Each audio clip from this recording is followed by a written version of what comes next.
શ્રી કૃષ્ણ, જય માતાજી, હર હર મહાદેવ।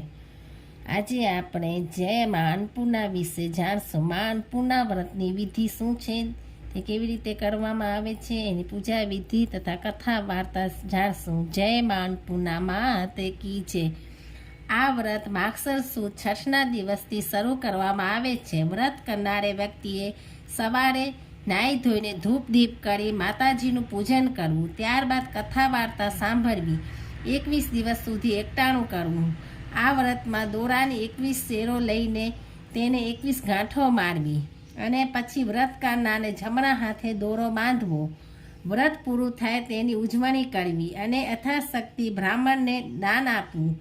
આ વ્રત કરવાથી ભૂખ્યાને અન્ન મળે છે, દરિદ્રને ધન મળે છે, મૂર્ખને વિદ્યા મળે છે અને માંઝિયાને પુત્ર પ્રાપ્ત થાય છે।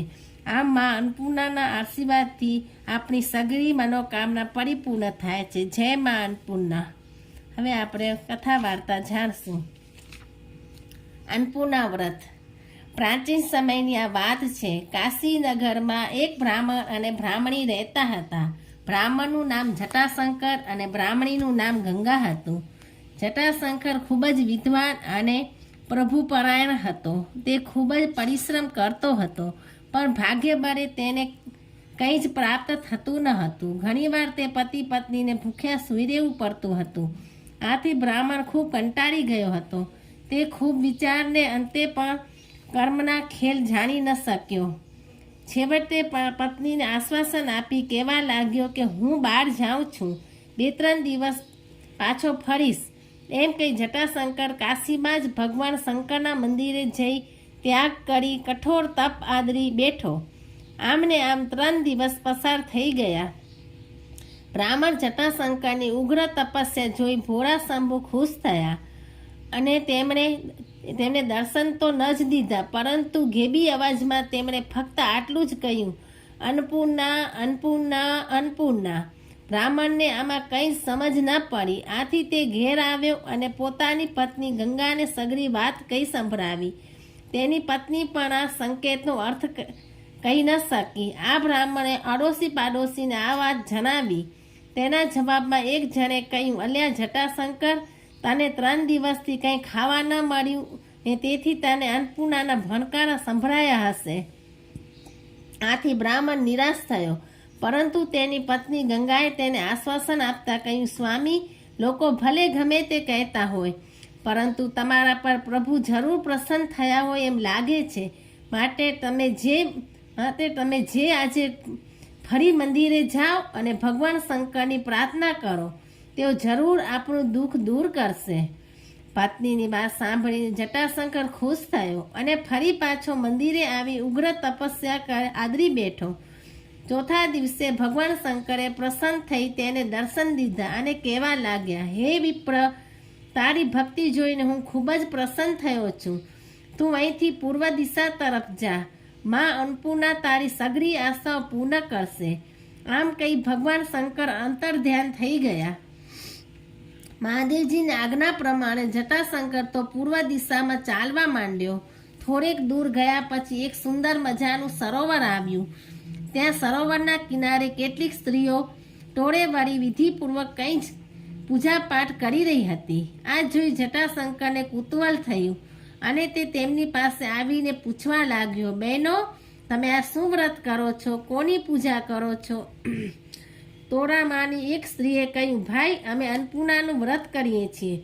આ વ્રત સી રીતે કરાય અને તેનાથી શો લાભ થાય તે મને જણાવશો? જટાશંકરે પેલી સ્ત્રીને પૂછ્યું। તેના જવાબમાં પેલી સ્ત્રીએ અન્નપૂર્ણા માતાનું વ્રત ક્યારે થાય, તેનાથી શો લાભ થાય વગેરે વિગતવાર માહિતી જટાશંકરને કહી સંભળાવી। જટાશંકરે બધી વાતો ખૂબ જ ધ્યાનપૂર્વક સાંભળી અને એ જ ઘડીએ પેલી બેન પાસેથી 21 શેરોનો 21 ગાંઠો વાળેલી દોરો લઈને પોતાના જમણા હાથે બાંધી મા અન્નપૂર્ણાનું વ્રત લીધું। વ્રત લેતાની સાથે જટાશંકરને ગજબના ચમત્કાર અનુભવ થવા લાગ્યા।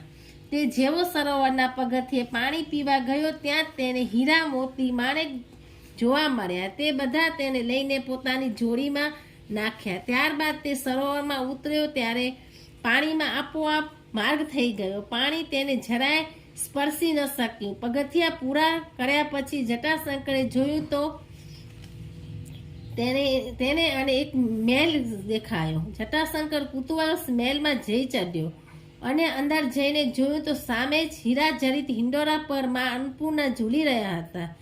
હજારો લાખો સૂર્યના તેજ પર જ્યાં ઝાંખા લાગે એવો હતો આ માં અન્નપૂર્ણા માનો ચમકતો ચહેરો. સેંકડો દેવાંગનાઓ તેમની તહેનાતમાં હાજર હતી. કેટલીક અપ્સરાઓ પહેરો ભરી રહી હતી તો કેટલીક તેમને ચમરો ઢોળી રહી હતી. માં અન્નપૂર્ણા સમક્ષ એ વખતે દેવોના દેવ ભગવાન શંકર ભિક્ષાનું પાત્ર લઈને ઊભા હતા. બ્રાહ્મણ દોડી જઈને સીધો માના ચરણોમાં આરોટવા માંડ્યો. માં અન્નપૂર્ણા બ્રાહ્મણને જોઈને મંદ મંદ હસવા લાગ્યા અને તેને આશીર્વાદ આપતા કહેવા લાગ્યા, હે વર્ષ, તારું સર્વ રીતે કલ્યાણ થશે. મારા આશીર્વાદથી તારું સઘળું દુઃખ દરિદ્ર દૂર થશે. તું હવે સુખેથી તારા ઘેર જા. માના આશીર્વાદ લઈ બ્રાહ્મણ જટાશંકર પોતાના ઘેર આવ્યો અને તેને માના આશીર્વાદની વાત પત્નીને જણાવી દીધી. પત્ની પણ આ સાંભળી ખૂબ ખુશ થઈ ઉઠી. ત્યાર પછી બ્રાહ્મણે પોતાની સાથે લાવેલા હીરા માણેકમાંથી વેપાર શરૂ કર્યો અને પછી તો પૈસાને ખેંચે એ રીતે તે જોતજોતામાં અઢળક સંપત્તિનો સ્વામી બની ગયો. પતિ પત્ની બંને ખૂબ જ સુખમાં દિવસ પસાર કરવા લાગ્યા અને માં અન્નપૂર્ણાના ગુણગાન ગાતા રહ્યા. આમ ને આમ દિવસો વીતી ગયા છતાં પણ બ્રાહ્મણ દંપતીને સંતાન સુખ પ્રાપ્ત થતું ન હતું. આથી જટાશંકરની પત્ની ગંગાએ કહ્યું, સ્વામી, આપણું દારિદ્ર્ય દુઃખ તો માં અન્નપૂર્ણાના આશીર્વાદથી દૂર થઈ ગયું, પણ સંતાનનું દુઃખ દૂર થયું નથી. માટે હું આપને બીજા લગ્ન કરવા માટે વિનંતી કરું છું. આ સાંભળી જટાશંકર વિચારમાં પડી ગયો. છેવટે ખૂબ વિચારના અંતે પત્નીના કહેવાથી તેણે બીજા લગ્ન કર્યા. જટાશંકરની નવી પત્ની સદ્ગુણ નામ પ્રમાણે સદ્ગુણ ધરાવતી ન હતી, પરંતુ તે અભિમાની અને ક્રોધી સ્વભાવની હતી અને તેની જીભ કુવારા જેવી હતી. થોડા દિવસ પછી માગસર મહિનો આવ્યો એટલે જટાશંકર અને ગંગાએ માં અન્નપૂર્ણાના વ્રતનો આરંભ કર્યો. વ્રત પૂરું થવાને માત્ર 3 જ દિવસ બાકી હતા. ત્યાં એક રાત્રે સદ્ગુણાએ પોતાની બાજુમાં સૂતેલા જટાશંકરના હાથે બાંધેલો વ્રતનો દોરો છોડી નાખ્યો. આથી માં અન્નપૂર્ણામાં કોપાયમાન થયા અને અડધી રાત્રે ક્યાંકથી આગ લાગી અને એ આગમાં જટાશંકરની બધી માલ મિલકત બળીને રાખ થઈ ગઈ. તેમને ખાવાના પણ સાંસા થઈ પડ્યા. આવા કપરા સંજોગોમાં નવી પત્ની સદ્ગુણા પોતાના પતિને છોડીને પોતાના પિયર નાસી ગઈ, પરંતુ ગંગાએ પોતાના પતિનો સાથ ન છોડ્યો. તેણે ફરીથી જટાશંકરને માં અન્નપૂર્ણાનું વ્રત કરવાની પ્રેરણા આપી. જટાશંકર ફરી પાછો સરોવર પાસે આવી પહોંચ્યો અને માં અન્નપૂર્ણાનું નામ લઈ તેમાં પડતું મૂક્યું, પરંતુ માં અન્નપૂર્ણાએ તેને બચાવી લીધો અને તેને આશીર્વાદ આપતા કહેવા લાગ્યા, વર્ષ, તારે પુત્ર જોઈતો હતો તો મારી પાસે આવીને માંગ્યો હોત તો હું તને જરૂર પુત્ર આપત. તારે ફરીવાર પરણવાની શી જરૂર હતી?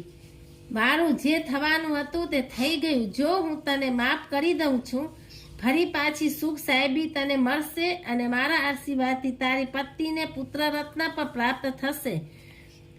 માં અન્નપૂર્ણાની કૃપાથી ફરી પાછી જાવજલાલી આવી મળી અને સમય જતાં તેની પત્ની ગંગા એક પુત્ર રત્નને પણ જન્મ આપ્યો. આથી પત્નીના આનંદનો પાર ન રહ્યો. ત્યાર પછી બંને જણાએ માં અન્નપૂર્ણાનું આજીવન વ્રત કરવાની ટેક લીધી.